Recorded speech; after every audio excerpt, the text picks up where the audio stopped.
so much of the time when mastering sound effects and whatnot, you're not really making a movie sound effect, but you're simply trying to get it to its most natural state so that you don't have to fidget with it after the fact.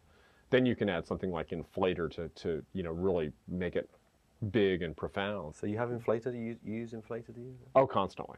Really? Yeah, for sound design work, absolutely. I mean, it's just one of those things that is generally being used as a matter of course. Why?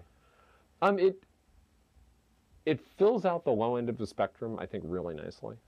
It also can impart a sort of interesting distortion if you kind of misuse it, which I sometimes do.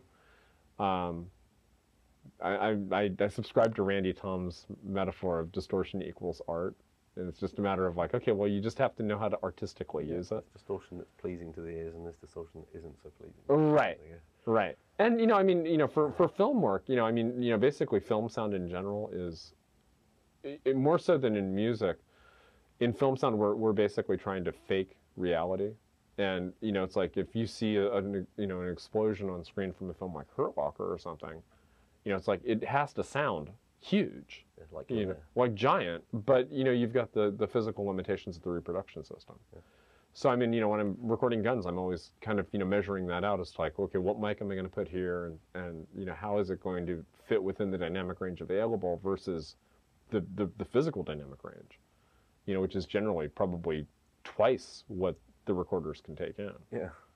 So, or with explosions too, I mean, when you have an explosion that's providing a fireball that's 100 feet or 100 yards square, it's like, it's not going to fit easily in, 100 dB. Right.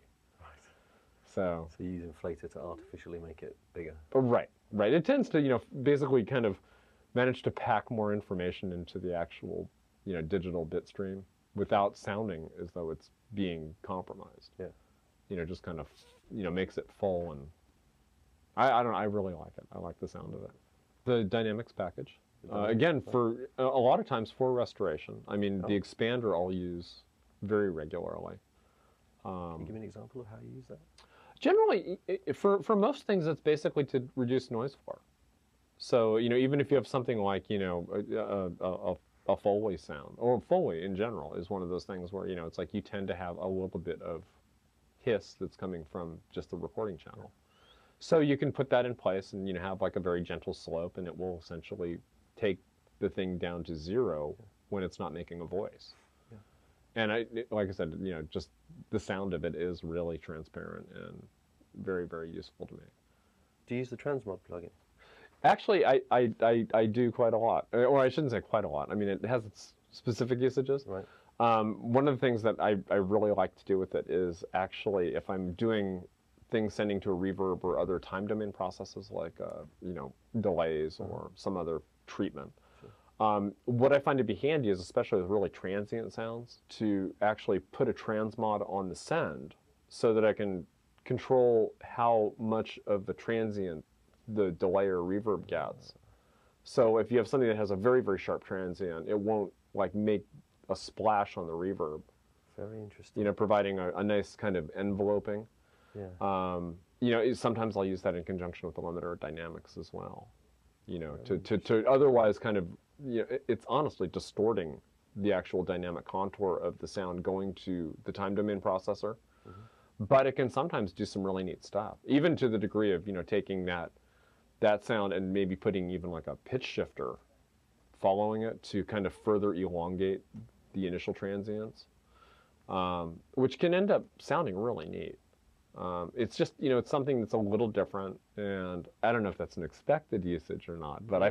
I find it to be a heck of a lot easier than doing, like having to print another version of the source material and then do fade-ins and stuff in order to achieve the same effect.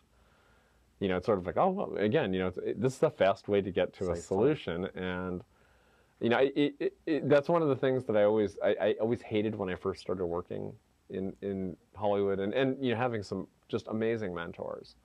But it was something that I heard all the time, and I probably sometimes say it myself now, but it's like, oh yeah, we do this because it works.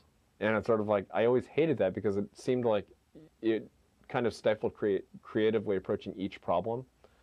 but now, with the maturity of 15 years experience, I guess, it's like there is certain things that it's like, okay, well, I know this is going to work because I've been doing this for 15 years, as opposed to it just being a boilerplate sort of, oh yeah, well, we're doing a cymbal, so we got to put this on it. And it's like, well, why do you have to put this on it? Does this cymbal sound exactly like every other cymbal that's been recorded?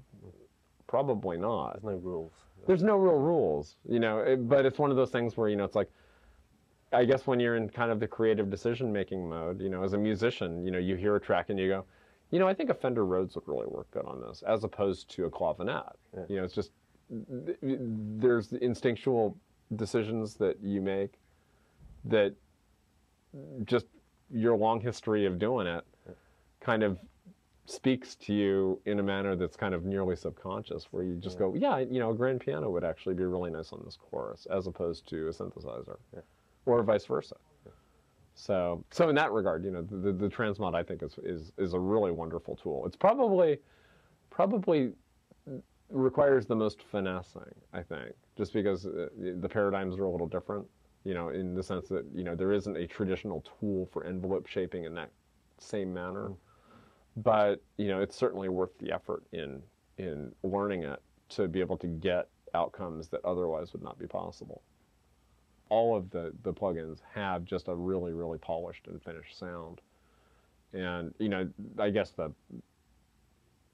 the problem with, the kind of huge variety of plugins that are available is you almost end up with so many choices that, unless you really get intimate with each one, each plugin you work with, to be able to know, instinctively, oh yeah, this plugin would fare really well for this particular task versus this other plugin. I think that's kind of the biggest thing. Knowing what to use and when, because I guess you must have a whole bunch of plugins. I have a ton of them, and I frankly am trying to do my best to kind of artistically pare those choices down. Sure. Which I think Brian Eno said something about that long ago, where it's a matter of reducing your choices in a lot of ways, because sometimes you're so overburdened with this kind of having so many choices available that you simply lose sight of like why you're making the choice. The Sonnox stuff has been plugins that I've always made a lot of effort to really be able to know what it can do, because it tends to be my first choice.